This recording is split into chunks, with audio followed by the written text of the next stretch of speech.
Good evening. My name is Carlos. I'm a community outreach facilitator here at Free Minds, and I want to welcome everyone to Free Minds on the same page right now, a mutual exchange of hope and healing between incarcerated poets and the community. Our featured poet ambassadors tonight are Free Minds members Deon and KB, in conversation with my co-host Sofia, our community engagement coordinator. I want to extend a warm welcome to our returning night writers and to any new volunteers that are here for the first night tonight.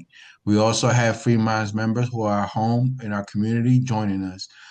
Please post in the chat where you're joining us from, and if this is your first time or if you've attended a Free Minds event before. Also, when you before you leave a comment, please make sure that you hit everyone in the chat box. That way, we all get to see your comments.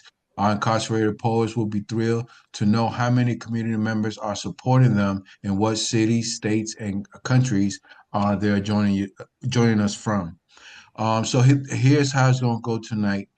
We will have a conversation with Deon and KB, Sophia, and myself, and we'll have a chance to answer any of your questions until about 7:25 p.m. Eastern.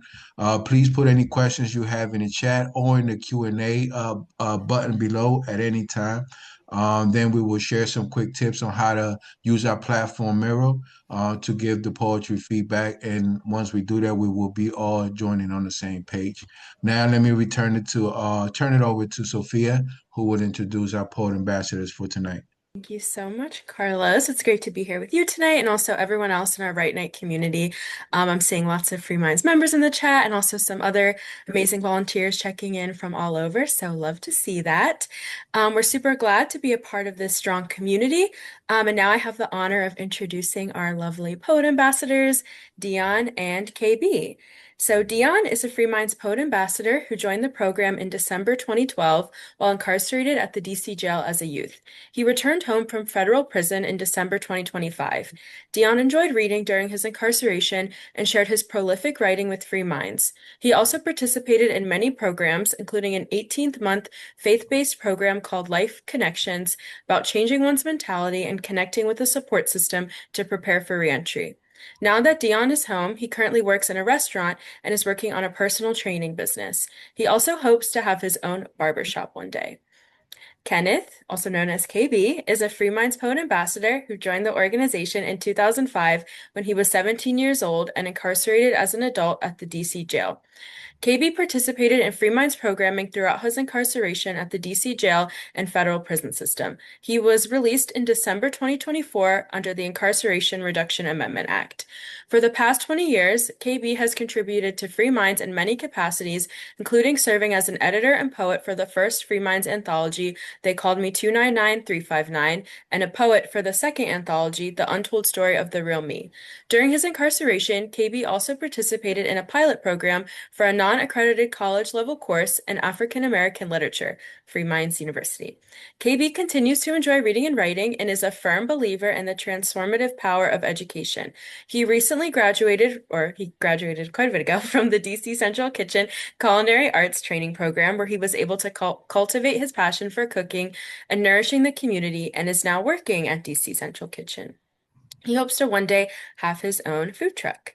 And now I'll pass it back to you, Carlos. Thank you, Sophia. Now to get us started, Dion, we could start with you. So first things first, I just want to highlight you first connected with Free Minds when you were a teenager at a very young age in the book club at the DC jail. Real quick, what did it mean to you to participate in Free Minds? People who really didn't judge us, me and my co-defendants, uh, they held no judgment against us. So it was like connecting with a family that was, not your real family, but some, people who, show that they care about you and they didn't know you had nothing to gain. So it meant the world to me to be able to connect with Free Minds because it showed me that everybody in the world who knew about our case or knew us didn't judge us that way or didn't see us in that light. And for Free Minds to get the officers on the juvenile blocks to pop each and every one of our doors because we couldn't go to school on the juvenile block when we first when our case first transpired. It was like being connected to that family, and it meant the world to me to have Miss Kelly, Miss Tara, and Miss Keela be there consistently. Come there on days when they wouldn't usually be there, just for us to get fresh air. You know, it meant the Yeah. world. And that's thank you for sharing that. And I could definitely relate to that feeling of just being trapped in and not being able to, you know what I mean? And I could just relate to that. So thank you for sharing that. Um, Let me invite you to read this poem that you wrote. If you could read that for us real quick, and we'll continue talking. One track mind, non-stop, same old song, a million times, writing to feel the wrong. Voices, chords, raps, harmonies, and poems. Sometimes the feeling. It is a never-ending song. One track frame, thoughts in my head have felt worse. Um, with the one-sided brain, the pain that I've cried has made my song a one-track mind. A beautiful poem, Deon. Can you share a little bit about like what inspired you to write this poem, like the story behind it, and also if you could add like what did writing mean to you while you was incarcerated? But what made me write the song is because uh, one of the first things I bought in my commissary bag on the juvenile block was a radio. We all know how uh, monumental that the sound of music and the vibration from it makes you feel. But once I got this radio, I was hearing the same songs. I was hearing the same music each and every day. I could almost predict the songs. And in the process of it, my life was playing out in a jail cell on a juvenile block at 17 years, 16 to 17 years old, the same exact way. It was a one track, you know, song. It was over and over. Every day I woke up on lockdown, not getting any recreational time but a shower. And I was Mm, having to replay those moments over and over and over again. But to correlate it with, my worldly experience, like a meal, like, or drink, digesting music that was no good for my soul at the same time. And, having that music intake and dictate some of the decisions that I made, that was, the one track, the same old thing, following the same old rules, listening to the same old songs and trying to live those things out to the best of my ability, which it was, became the reality of my situation, at 17 years old, getting 210 months. And for the second question that you asked, what did writing mean? Uh, I explained before, over and over again. My mom used to always say, you want to hide something from somebody, put it in the book. I didn't do enough reading. I didn't do enough, following directional, making good choices. And for me, my personal connection to reading allowed me to be able to write, to be able to use words and play with words in a sense where I could use my voice in a good way, in a good manner, and channel some of the good things that I had inside of me and write them down. And for me, it was so monumental because I was writing inside of a book club with other juveniles, but when I got to the federal system and I seen the impact of how my poems did justice for other people, when I wrote poems for guys in cars writing to their kids, or writing poems in cars for to their women or their loved ones, seeing my words be like a caged bird, letting it out the cage, and mm. other people being able to see, oh, that's a bird that's flapping his wings. My words was able to stain those paper and those pages in a way that was allowing my voice to be heard.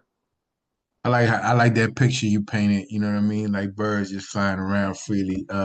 That's beautifully put.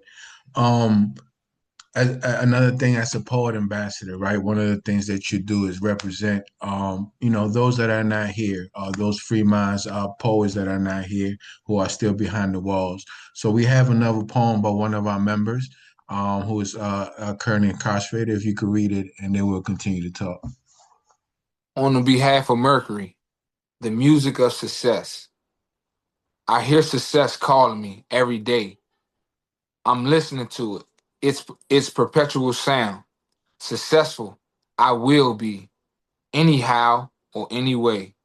I see limitless potential as I look forward. I can't. But I make sure to honor mine today. No matter what, for success I am bound. It is time to work for it. There's no more time to pray. Like that. Thank you for reading that. What do you think about this poem? Now, uh, is the correlation to my poem to Mercury's poem. I feel like his poem did my poem so much more justice now because I wrote my poem at 17.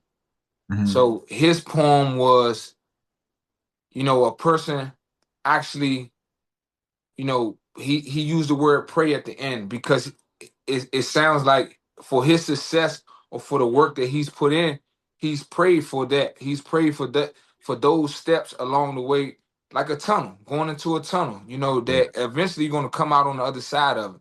And seeing him go through those step stages and degrees as far as, using that word, that tool word pray, it seems like he put in the work along the way. And now he's being able to pull the curtain back or get to the end of the tunnel where he's able to see light, where he's able Mm-hmm. to see the good work that he's put in for himself and not to Yeah. make any excuses for himself. Thank you. I'm pretty sure if Mercury read your poem, he probably said the same thing about yours, right? I also like the connection of the two, like melodies, and this is kind of the thing of you being out here and being successful now, right? So I want to thank you, for sharing everything that you did tonight. Definitely for sharing your poetry. Thank you, Deon. Now I turn it over back to you, Sophia and KB. Thank you so much, Deon and Carlos. I think, Deon, what you were saying about using your own voice through writing and reading was super, super powerful. And I think will tie into some of what we'll be talking about with KB. So thank you for sharing. So KB, I want to invite you to introduce yourself. I know that you also joined Free Minds in the book club when you were at the DC jail. So yeah, if you just want to introduce yourself a little bit more and maybe share a little bit about your experiences, like first meeting Free Minds in the book club. All right, all right. Good afternoon, Free Minds family, members, and those who aren't members that's tuning in to today's Right Night. Uh, for those who know me, I've did quite a few Right Nights before, and I always tell the same story. When I met Tyra and Kelly, they came over the juvenile block, and all I could think was, man, they must be lost. They can't be serious, you know. They want us to read books and write poems. We looking at all this time. We looking at 30 to life. How, I mean, the situation, it just didn't add up. But it wound up being one of the most transformative situations ever through reading and writing. A lot of those guys on the juvenile block with me, we accomplished a lot of stuff. Me personally, my mind was open to a whole nother universe of possibilities. Uh, Reading freed my mind from that cage. Uh, at the time, juveniles, we were housed in one man cells, so we didn't have a cellie to really talk to. Uh, we were still over DC jail, and the conditions over there wasn't too good, especially for a juvenile. I hear Deon. He said they got to buy radios off commissary. We didn't have radios on commissary. Uh, there wasn't no connection to the outside world. So Free Minds was like that connection, that that that that that outlet to reality. Things outside the gate. That was my experience.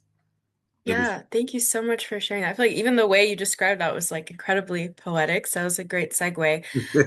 You have you have a poem you wrote that I think talks a little bit more about what you're speaking to in terms of the impact of, being able to write for you as well as storytelling. So we'd love to hear you read it. Absolutely, absolutely. And it's amazing how Free Minds archives these poems. This is an old poem. I don't even have this poem in my archives. It was written on March 8th, 2006, 15 days before my 18th birthday. So I was still 17 when I wrote this poem. It's titled My Words. My words hit your brain like the sound of rapid gunshots constantly going. They're meant to get your attention. Open ears to the words from the hearts and souls from this center of detention, a place that's meant to consume human beings and dries up like raisins. But we're young and smart and chose to free our minds and practice patience. Standing on our faith and our religion keeps us going day by day, regardless of the fact that our freedom and pleasures of the outside world we may never get back. Some parts of society didn't understand us, so their actions were led by fear. And people of the jury here outside, but the look on their face said we don't care. Maybe if I could trade places with y'all son or daughter, you'll show a lot more concern. But what if I would have been the victim in the pine box chilling with the worms? I had a future plan and dreams to pursue, but they slipped from my grasp.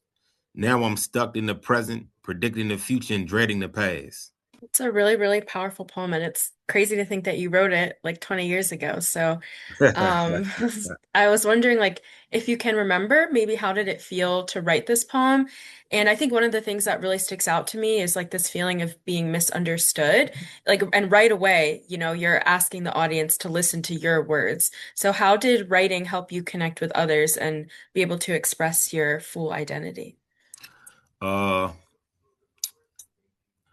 Writing this poem, I remember when I wrote this poem, Mm. I went to multiple status hearings, and I felt like the status hearings were dismissive. Like no one was taking a serious situation serious. And I get it. Young black male, urban area, uneducated, poor. I mean, I'm a statistic. So I felt like I wasn't being heard.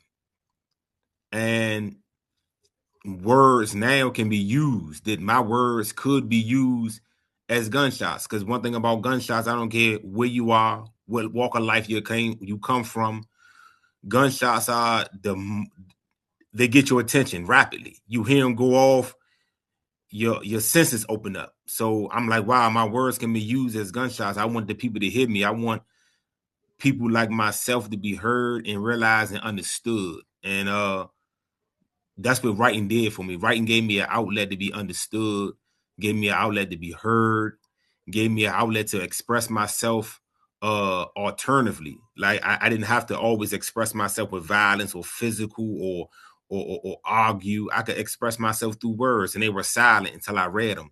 They were calm, but yet they carry so much assertiveness and aggression because they were still an expression. So my words and writing, it gave me another form, another outlet to express me.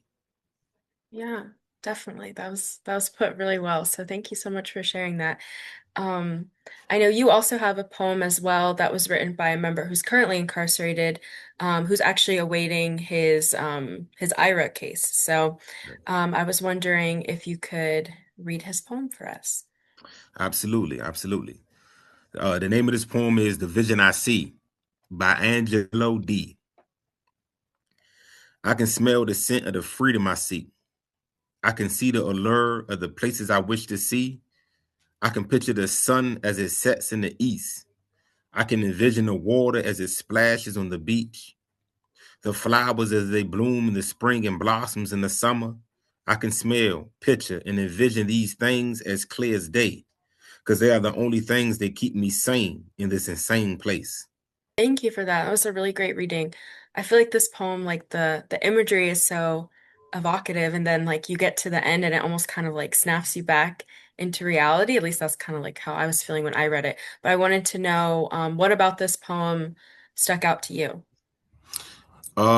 What stuck out to me was the vision that he has is things that a lot of people take for granted, you know, and when a person becomes incarcerated, just the small things, like nothing in here was talking about being a millionaire, riding a fancy car, having a big house. They were simple things, and his Right. vision was things that didn't cost him money, just caused them to pay attention. All he had to do was pay attention, and incarceration it helps us pay attention to the simple things that matters, and it's a vividly written poem.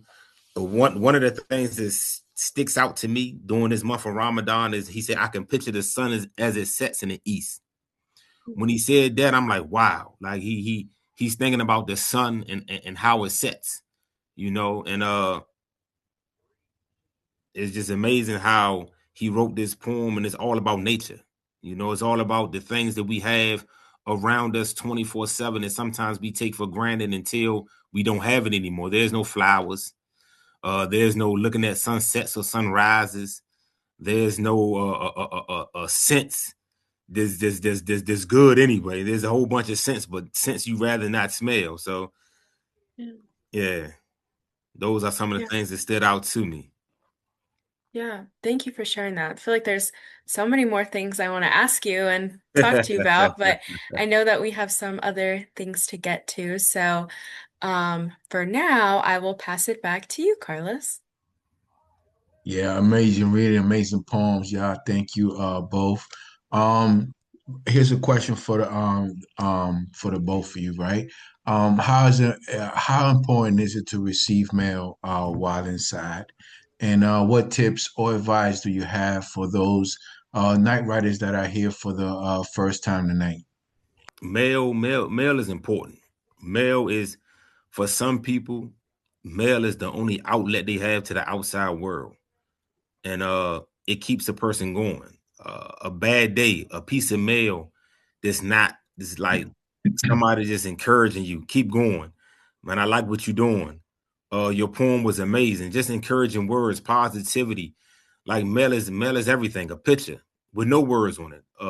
Words with no picture on it is everything. It'll brighten a person's mood. It'll change his circumstance. It'll motivate him for months to come. That's what mail is for people that's incarcerated. Thank you. What about you, Deon? How important is mail, and what tips and advice do you have for those that are here for the first time tonight? Back off of what KB said. Mail is so important, and it's crazy that you could even imagine it for the ones who hasn't been incarcerated. When the doors pop at a certain time, you got dudes who hover around the unit mailboxes to see a mail list because the terror of the envelope, for you could just hear it, you could feel it from other dudes, and you could see how elated the guys are in the unit. Like, I got a letter from my child, or I got a letter from those words. They mean more than clicking an email open, or mean more than the "I love you" in the phone call. We get mail in there, and we put give little pens and put letters on the corkboard because it's just so essential. It's a different feeling from a phone call or email, which is the instant gratification, the snail mail, what we call it. It does something to the soul. It humbles you, and the best advice that I could give to anyone who's here, like, believe, like, don't stop believing. Mhm. Like, whatever it is that make you better, like, believe in it. Continue to go after it. Trust yourself. If you got a plan, put it down on a piece of paper. Like, work it out, figure it out, because and we all deserve it. Real quick, another question, right? You and KB, share a lot of poetry, receive a lot of comments, back, while you was incarcerated. What did those comments mean to you? Me personally, I feel like those comments, like I said again early on, was the justice system. It When you get your time, it creates all these different divisions, and it breaks up our families. So, like I said again, Free Minds was a big, part of what a lot of us consider family. You know what I'm Yeah. saying? And those comments free a lot of our own thoughts. It eases a lot of our thoughts. It helps us process them and understand that, hey, man, because of your circumstance and situation, everybody in the world doesn't judge you according to that. The person in the poem, this is who I'm seeing you for today. That's all you have for me today. And that freed me a lot of different times when I got poems with those comments on, especially times where, like during COVID, when I was on lockdown, it was like my mail flow slowed down. Getting those things from Free Minds knew that we needed it, and people still continue to get on the right night and dedicate their time that they didn't have to. How about you, KB? What did that mean to you? Those comments that you got in the mail back. I got a funny story, right? When I first received them comments on my poem, in my mind, I thought that Kelly and Tyra was taking the time out to use different color pens to actually and I really thought that, right? But it still brought joy to me that people will have that much care and will be meticulous on changing up the colors and writing comments on your poems until I actually experienced the actual writing night. And I was like, wow, this is amazing. Like, people are commenting on those poems, but those comments, even though in my mind I'm thinking that they not real, they still inspire me to keep writing. I went through a dry spell in regards to writing. Like, I was doing so much other activities that I wasn't writing, and I receive a poem from Write Night, and it'll have a lot of different colors on it, and I read the comments, and it'll motivate me to write a poem. It'll motivate me because it'll remind me of one of my passions that I had, which is writing. I love writing. I love the spoken word. I love words in general, and I'm like, wow, those comments were rejuvenating. So for the people today who do comment on the poems that they read, just know that those words really touch the souls, not even the heart, because it goes deeper than the heart. It touches the souls of a person that really needs it. Yeah. Well said. Well said, KB. Sophia, do we have any other questions? Yes, we do have a couple questions. And yes, I love how you said the comments are rejuvenating, KB. That was awesome. Yeah, we do have a couple questions. So the first question is, so this person said, "You both stirred my soul deeply with this conversation. Thank you. What would you say to someone who is intimidated to write and express themselves? How did you decide to take the risk and share yourself on the paper?" It's a great question. You can go ahead, KB. I'll follow you. Okay. Wow, man. How did I get the courage to for a long time, it might not seem like it now, but I was very, very shy. So expressing my words on paper, it still kind of gave me that Elliot sense, because I didn't have to speak in front of people. I didn't have to really use my words at that moment where I could write my words down and they're personal, like they're just for me. So I wasn't I was kind of like unhinged. I didn't feel like I was uh shackled down. I didn't feel nervous.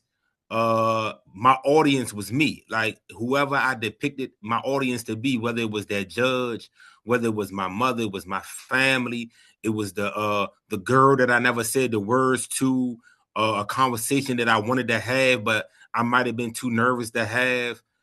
That was writing for me.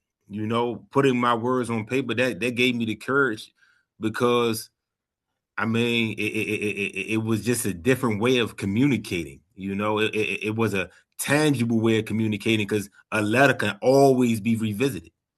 So knowing that, I could sit down and I could give it all my time and not miss nothing. So that what gave me the courage. Thanks for that. That was a beautiful answer. What about you, Deon? What's so crazy is KB gave a story up. I'm gonna give a version of a story up.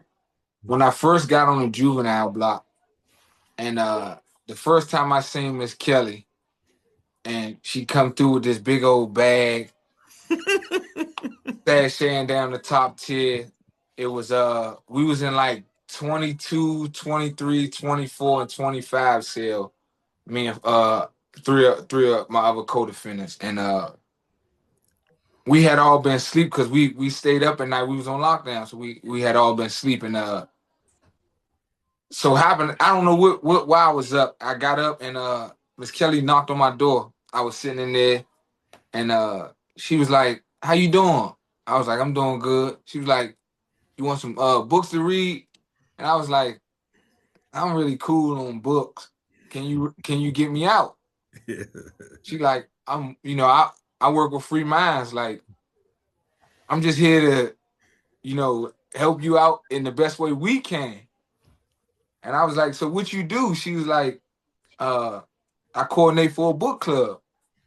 And I was like, "Okay, see you later. I'm gonna see you later." She like, "No, come talk to me." So when I came to the door, I was like, "Let me see the books in your bag." And she pulled out The Lightning Thief, Percy Jackson, The Lightning Thief. And the front of the book kind of captivated me, but I hadn't read a book since maybe my 9th or 10th grade year in high school. And it was like, I'm gonna read the book. And reading the book, it drew me in. And 17 years old, the way I thought about things, the way I view life, I could have never read this book about Greek gods. I could have never read it. You could have never paid me to read this book or even watch a movie. And like KB said, the anonymous feeling of it, him being his own author.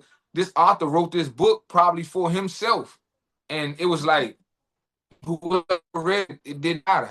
Once you read it, you was drew in. So me writing my poems, my start of writing my poems, it was a sense of calmness with me being able to tell a story that I wouldn't have otherwise been able to tell. Me being able to paint a picture that I would. I'm not I don't draw, so I would never been able to draw the things that I could articulate throughout the poems, like in a book. Yeah. Thank you so much for sharing that, Deon. You froze up a little bit, but we got most of what you were saying. So thank you for Okay. sharing that. And I love how you connect like the power of reading to the power of writing, because definitely agree they're super connected. So I know we have more questions and so many more things we could talk about, but we do want to get to our activity and make sure that our incarcerated members get feedback on their poems. So I'm going to pass it to Carlos to describe our next portion of the evening. I want to say thank you again for joining us this evening. Before I show you some tips and tricks on how to maneuver around our digital whiteboard mirror for the poetry feedback, I first want to say, a couple of other ways that you get involved. First, support DC's auto auto autonomy that the DC residents have and our elected officials can control our own laws, like the Incarceration Reduction Amendment Act, better known as IRA, especially for our friends outside of DC. So please call your representatives or senators to argue them to vote no to any legislation targeting DC laws and the DC autonomy. Um, One of those laws is the Incarceration Reduction Amendment Act, or IRA, which had a transformative impact on some of us here tonight, as well as hundreds of other Free Minds members that are still incarcerated and their families and communities. So see the link in the chat for any action that you could take right now. So if you want to support our work, you can also donate to help us welcome more incarcerated members and formerly incarcerated members into the Free Minds family. So I also head to the link in the chat for more information on that. Any little bit helps, even if it's $1, that'll cover some posting and mailings that we do to our members. So please check that out, and we thank you again. So now for the tips, which is real quick, real easy. It's easy to maneuver, and this is just for those that are here for the first time and are going to join them through Miro for the first time. So the first thing is the arrow. The arrow opens the door and it lets you to start writing on the left. So make sure you click on that. You can enlarge the poems with the zoom in and zoom out at the bottom right. Wait for a few seconds if it's blurry, and it will become clear. Back to the right, the T is for text, and this allows you to start writing. So make sure you click on it and then go to the poem that you're trying to comment on, and just start writing. The first thing that one of the things that we suggest is always address the pose with their first name and end with a first name. That's just to keep it on that human being kind of connection. And scroll to the right for some more poems. And finally, put the names again, the first name, last name of the poem in the poems, and that way you could be connected with the poet in that way. Miro does work best on a computer or a tablet. If you're using your phone, we recommend using the Google document with the same poems. That link would also be in the chat, and it's also here in this first page in the Miro table, just in case. If you have any questions or need support, you could call our staff tonight until 8:30 p.m. And that number will also be in the chat. And then thank you again, Sophia. Yeah, just like Carlos said, thank you all so much for coming. We really appreciate it. Please make sure to click the link in the chat so that you're able to read all the poems on the virtual whiteboards to continue with our next part of Write Night. I hope that you all enjoy the poems. I know that you will, and we look forward to seeing you at our next Write Night. We'll be closing the Zoom momentarily, so please make sure to click the link in the chat if you haven't done so already, so that way you can start reading and responding to the poems. Thank you all again and have an amazing night. Good night, everyone, and thank you, poet ambassadors. Thank you. Thank you.